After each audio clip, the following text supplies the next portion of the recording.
almost 3 inches. 11 and 3 inches. It's almost 12 inches wide.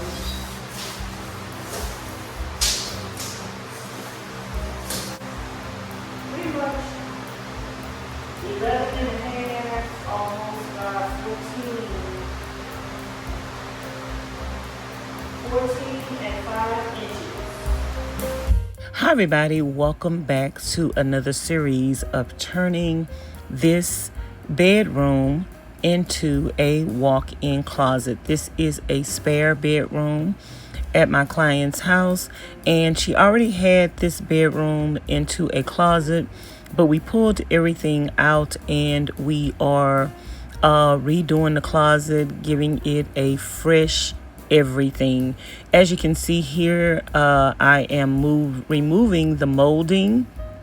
We're gonna make our own, and I'm just gonna suggest that before you do everything, just do your prepping. There is a lot of prep work involved when you are doing a DIY project.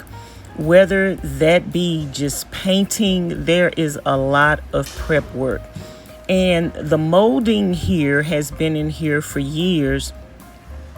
I personally prefer a thicker molding, so we decided to pull this molding up, and we're going to be customizing our own baseboard.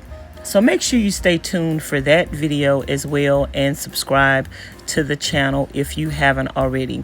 Now, this baseboard wasn't too hard to remove because all you had to do is just put it behind. I had a bigger crowbar as well, so if you have a smaller tool, you're not going to have that hard of a time to do it.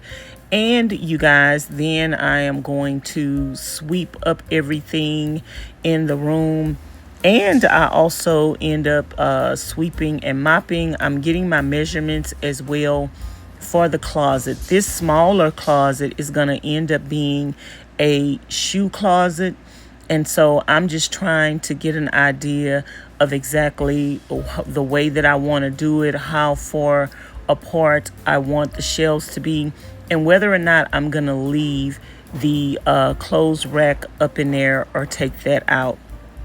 So I'm just getting a lay of the land. We've already picked our paint color, you guys. It's going to be a gray, and I'm going to eventually take the door down to the closet that's going to be the shoe closet, and that room is going to be pink.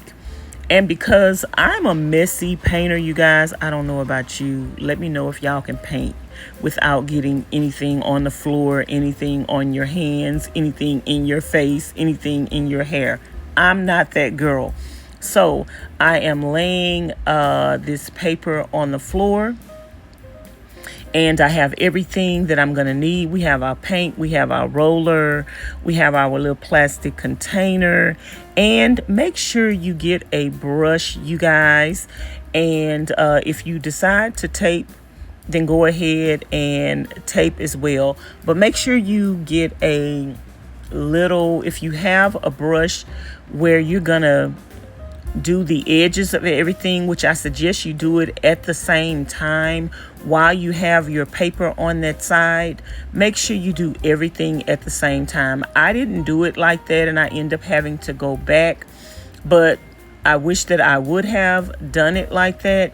While I'm on a wall, make sure I do the corners, make sure I do the top, so I only have to come to that section once in the first coat. So make sure that if you are going to have a brush to get the corners, that you get a little cup to put some water in so that you can keep your brush from getting dry. I'm in Nevada, so it doesn't take long for the paint to dry on a brush. So you can put it in a cup while you're rolling it, and then when you get to that corner, you go ahead and you paint the corners.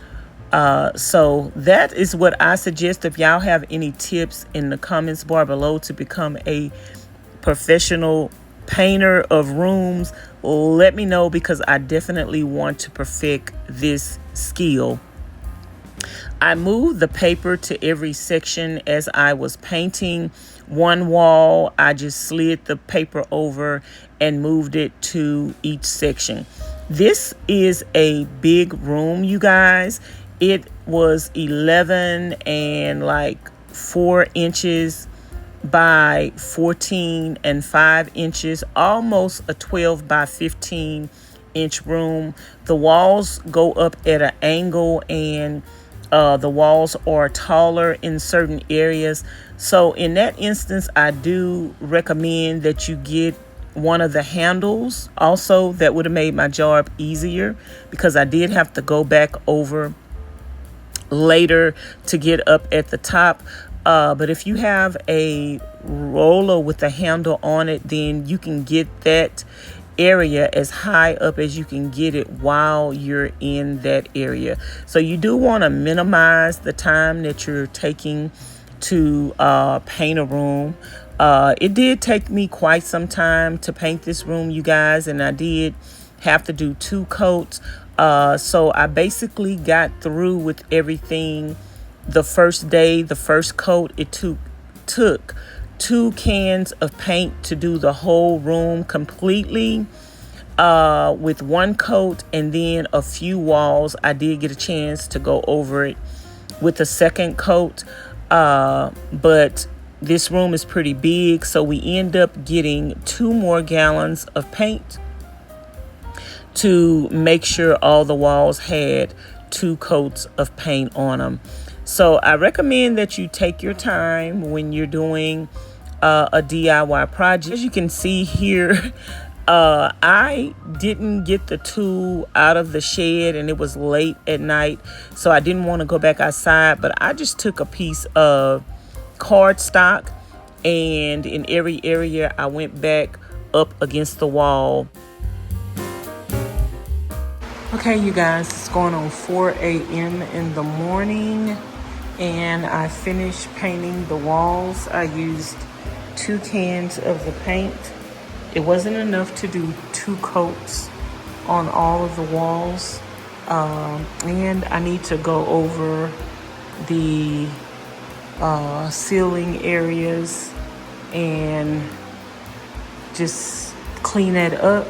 Didn't get a chance to paint the closet area, but this is how the walls came out and how everything is looking. I need to fill those holes, and not gonna worry about filling these screw holes because we're gonna have some kind of a built-in in this area here.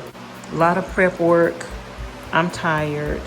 Like I say, it's going on 4 a.m. in the morning, so I have to get up tomorrow and get back to work. I need to clean the doors. Need to finish cleaning the blind that was rolled up, and I'm gonna get some Clorox water and clean that. And we need to paint that, and we need to also get build the shelves for the closet, and just get some more, just finalize some more of the ideas. So I'm getting ready to go to bed, y'all. I'm ending this live stream here.